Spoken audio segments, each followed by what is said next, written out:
Welcome to the tokenized economy. Today, we're doing a quick explainer on the infrastructure behind digital asset ownership. Now, if you've been following along with us on this journey into blockchain, this is kind of where we tie it all together. So yeah, think of this as a highlight reel. We're going to revisit those crucial concepts of how you actually own and secure digital assets. So whether you're just catching up or maybe you just need a quick refresher, you are in exactly the right place. Let's dive in. All right, first up, let's go right back to the very beginning. The fundamental tools that let you, as an individual, prove that you own your digital assets. This is the absolute bedrock of the entire system. Okay, so it all starts with something called a wallet. But look, this is not the kind of wallet you keep in your pocket for cash. You got to think of it more like your personal gateway, your portal to a blockchain network. It's your secure window into this whole digital world.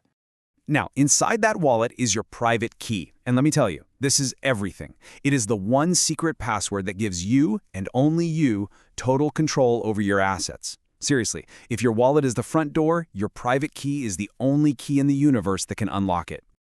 So, how do you prove you own something without just shouting your secret key from the rooftops? Well, that's where these two come into play. Your public key, that's kind of like your bank account number. You can share it with anyone, no problem. Now, when you want to make a transaction, your private key creates this unique digital signature. Then, everybody else can use your public key to check that the signature is legit, which confirms you authorized the deal, all without anyone ever seeing your private key. It's some pretty brilliant cryptography in action, right? Okay, so that's how it works for you and me. But what about the big players? Institutions managing, billions of dollars in assets. They can't just scribble a private key on a sticky note and hope for the best. Nope, they need a much more robust system for what we call institutional custody. So these institutions, they use some really advanced technologies to protect those all-important private keys. We're talking about things like hardware security modules, which are basically specialized tamper-proof little vaults, or things like multi-party computation and multi-signature setups. What these do is essentially split the key into pieces, so no single person or one system can ever compromise the assets. The whole idea? It's all about eliminating any single point of failure. But the tech by itself isn't quite enough.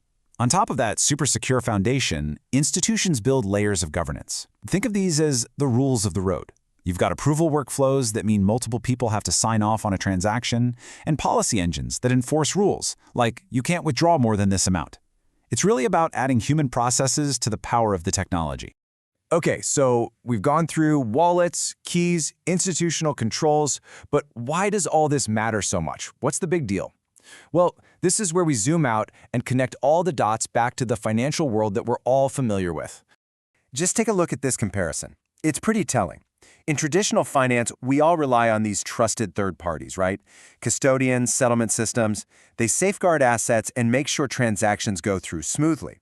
Well, in the world of digital assets, all that tech we just talked about, the cryptographic custody systems, the governance frameworks, it all plays the exact same critical role. It is the new trust and security layer for a whole new financial system. So far, pretty much our entire focus has been on the how, right? How these assets are held, how they're secured. But that brings up a really fascinating question about what's coming next. So for our next chapter, we're going to shift gears. We're moving on from the security infrastructure to the actual digital assets themselves. That's right, we are heading straight into the world of tokenization. We're going to explore how traditional assets, and I mean things like stocks, bonds, even real estate, are being transformed into digital tokens that live on a blockchain. And trust me, this isn't just some techie curiosity. It is a concept that's already beginning to reshape global financial markets.